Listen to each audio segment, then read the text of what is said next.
The last Gasp jet fighter, Heinkel, He-162 Salamander.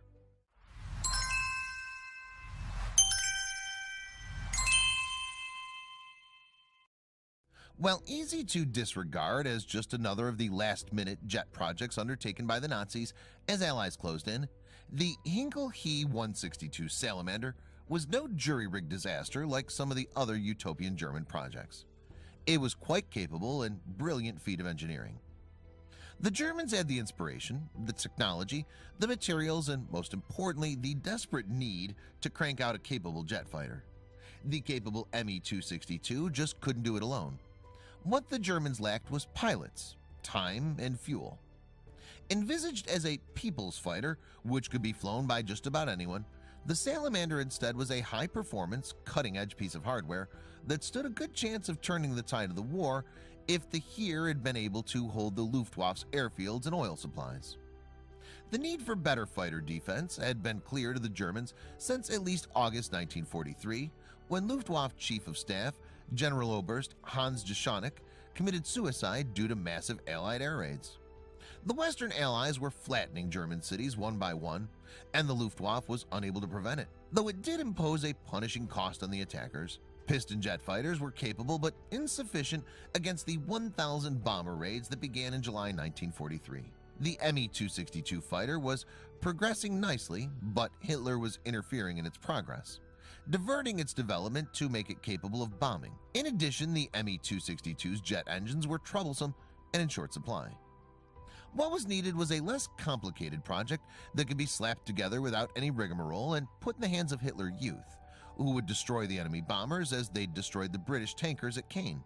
Air defense was becoming critical because the Allies were destroying the lifeblood of any modern army, the Reich's oil supplies. Luftwaffe Minister Hermann Göring and Albert Speer, the armaments chief who knew what the failing industrial base could and could not still achieve, came up with the idea of a throwaway fighter, one made out of wood and other non-critical materials. Specifications were issued on September 10, 1944. This was very late in the war, after France had fallen to the Western Allies and the Russians already were sitting on the Vistula. By any rational calculation, the war was long since lost, and the Germans should have sued for peace rather than embarking on fanciful high-technology projects. But they didn't, because they had high hopes for various panacea ideas such as the Salamander. On the bright side for the Germans, it was the start of a relatively stable period on all fronts as the Allies digested their vast territorial gains of the summer. This enabled the Germans to assemble a small army reserve with new heavy tanks and Volkssturm units, insufficient to do more than temporarily stave off defeat. However, this brief reprieve was enough to give the Nazis hopes of prolonging the war long enough for fantastic projects such as the Salamander to bear fruit.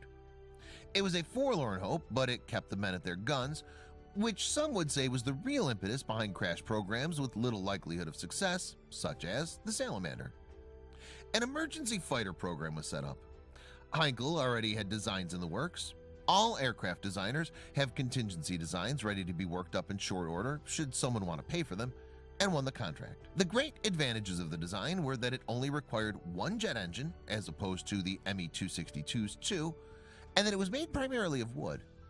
The design thus was crafted to accommodate the realistic economic situation of Germany in the fall of 1944.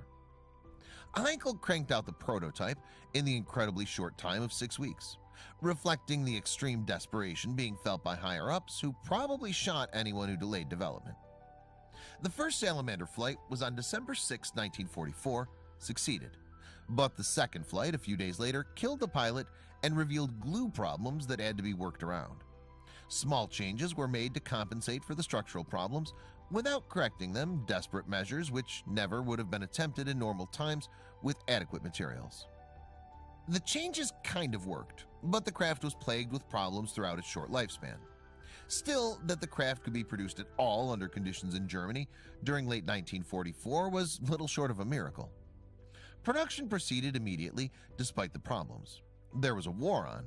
IJG-1 had the honor of training in the brand new fighter at Parchim, which was a convenient 80 kilometers south-southwest of the Heinkel factory. The Allies were onto the German plans and promptly bombed Parchim, sending the units scrambling to other airfields, winding up near the Danish border. There simply wasn't enough time to get the unit ready in normal fashion. But in desperation, some of the planes were flown on missions during the last month of the war anyway. The pilots knew it was a death trap, but the survival of their country was at stake. Some kills were achieved, how many will never be known, but there were several, at the cost of about the same number of planes, lost primarily to mechanical problems. Armament was two 20mm MG-151 cannons, while top speed was variable depending on height, but reached a maximum of an incredible 562 miles per hour for short durations at 20,000 feet. It was the fastest jet in existence, though the rocket-powered Me-163 was faster. Flight duration was a measly 30 minutes, which caused some fatalities in pilots who couldn't make it back to the runway. Rather than destroying their surviving aircraft at the surrender, as many other units were doing, JG-1 kept the advanced fighters intact and turned them over to the Allies. Testing showed that they were fine, responsive aircrafts with issues. Nobody disputed that, properly developed, the Salamanders could have been devastating weapons. Production ramped up in early 1945 and began cranking out these high-performance jet fighters. The Allies knew all about the Nazi jet fighters and rightly worried that planes such as the Salamander could turn the air war against them if the war lasted long enough. Of all the last-minute projects of the Luftwaffe, the little-known Salamander may have held the most real promise. With sufficient fuel and time for pilot training, they could have made a difference. However, time had run out. Several examples survive.